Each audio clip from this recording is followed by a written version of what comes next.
आगे चलते हैं students, explanation of gas laws करते हैं कि कैसे आपके पास गैस लॉस को हम वेरीफाई कर सकते हैं using kinetic molecular theory.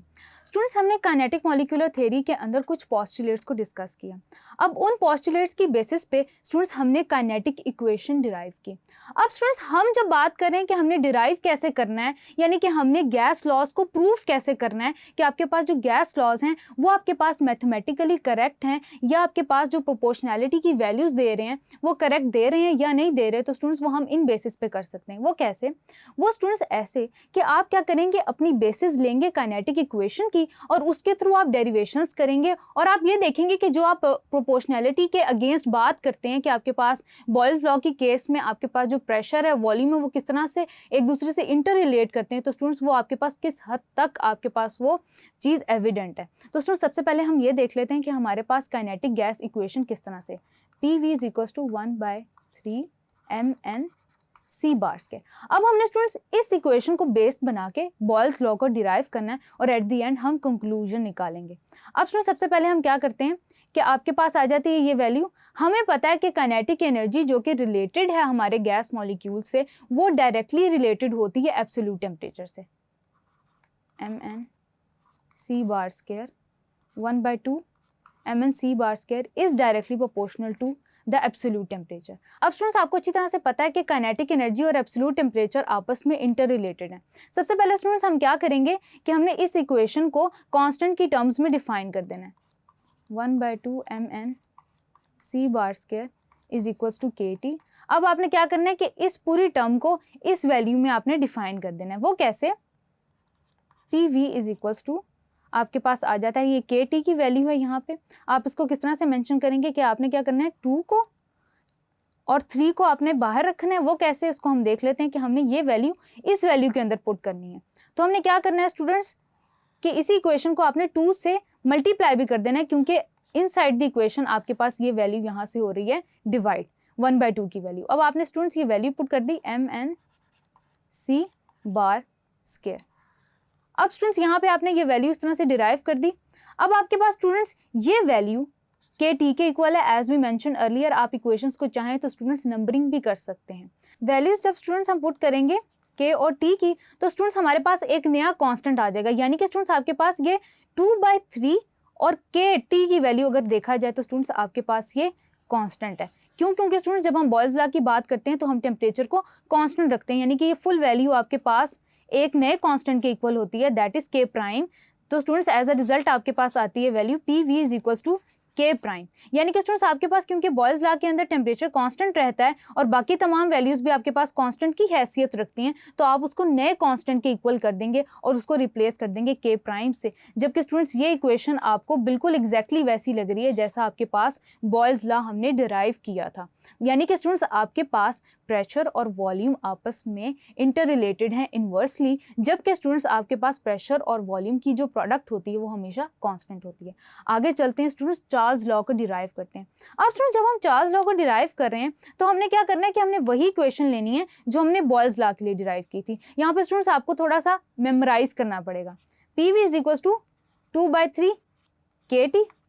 Then students अब हमने क्या करना है, अब हमने वैल्यूज जो हैं उनको थोड़ा सा शिफ्ट करना है। वो कैसे?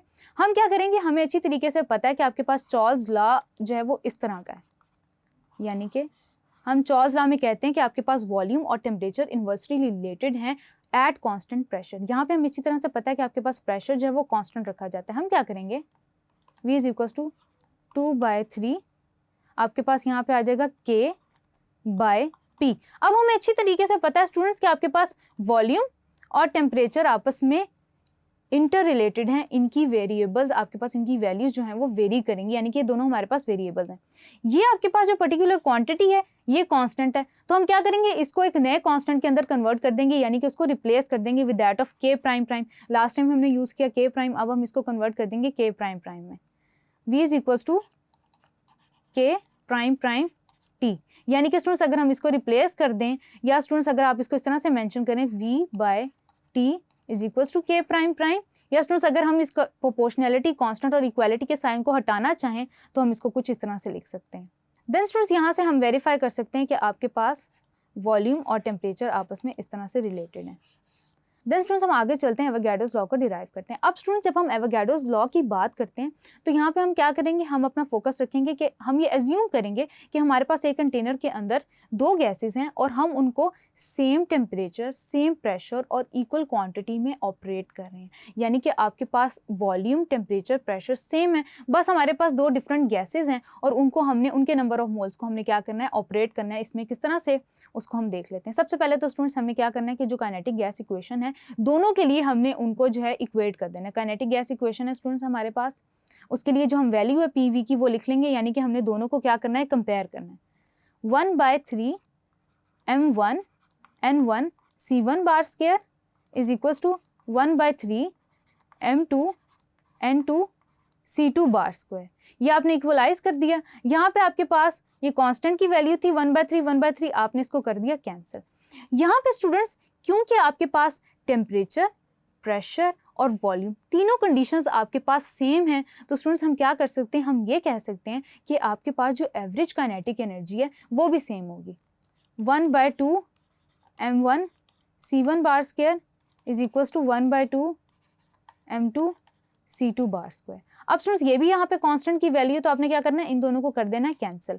अब आप इसको इक्वेशन 1 कह देंगे और इसको आप इक्वेशन 2 कर देंगे। आपने क्या करना है, इक्वेशन 1 को इक्वेशन 2 से आपने डिवाइड कर देना है। जब आप डिवाइड करेंगे स्टूडेंट्स तो आपके पास क्या होगा कि ये दोनों वैल्यूज हो जाएंगी कैंसिल। क्योंकि आपके पास स्टूडेंट्स टेम्परेचर कांस्टेंट है तो आपके पास उससे रिलेटेड जो काइनेटिक एनर्जी होगी वो भी सेम होगी। दैट इज वाई स्टूडेंट्स आप क्या करेंगे कि इन क्वांटिटीज को आप सिमिलर करके डिवाइड कर देंगे तो आपके पास ये वैल्यू कुछ इस तरह से आ जाएगी। यानी कि स्टूडेंट्स ये इक्वेशन ये प्रूव करती है कि at when we are using या when we are concerning with equal volumes of gases at same temperature, pressure and volume, आपके पास number of particles जो हैं वो similar होते हैं।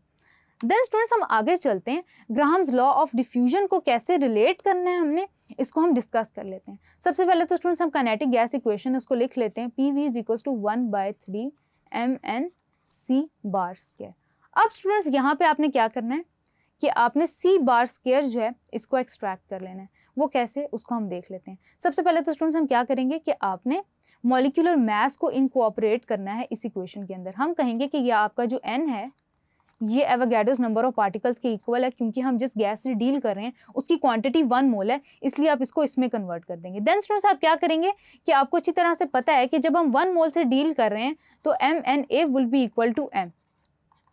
देन स्टूडेंट्स हम क्या करेंगे, PV is equal to 1/3 mc bar square. C को हमने एक्सट्रैक्ट करना है, C bar square is equal to 3PV/m। अब आपने क्या करना है कि इसका आपने अंडर रूट ले लेना है। अंडर रूट आप ले लेंगे, C bar square is equal to under root 3PV/m। अब स्टूडेंट्स आपने रेट को या वेलोसिटी को आपने कंपेयर करना है विद दैट ऑफ डेंसिटी। अब आपने इस इक्वेशन के अंदर डेंसिटी को इनकॉर्पोरेट करना है। कैसे करेंगे, आपको अच्छी तरह पता है कि स्टूडेंट्स आप अगर वॉल्यूम को नीचे लेके जाएं तो m/v will be equal to d, यानी कि आपका जो डेंसिटी है वो मास बाय वॉल्यूम के इक्वल है। आप क्या करेंगे, अंडर रूट c आपके पास है, देन स्टूडेंट्स आपके पास आ जाता है 3PD, यानी कि आपने इस वैल्यू को यहाँ से कन्वर्ट कर दिया डेंसिटी के अंदर। तो स्टूडेंट्स यहाँ पे आपको अच्छी तरह से पता है कि अगर आप वेलोसिटी की बात करते हैं, स्क्वायर रूट ऑफ वेलोसिटी की बात करते हैं, तो वो आपके पास रेट ऑफ डिफ्यूजन या फ्यूजन के इक्विवेलेंट हो सकती है। तो आप स्टूडेंट्स इस वेलोसिटी को जो कि डायरेक्टली रिलेटेड है r से, उसको r से रिप्लेस कर सकते हैं, यानी कि आप ये कह सकते हैं कि r is directly related to 1/d।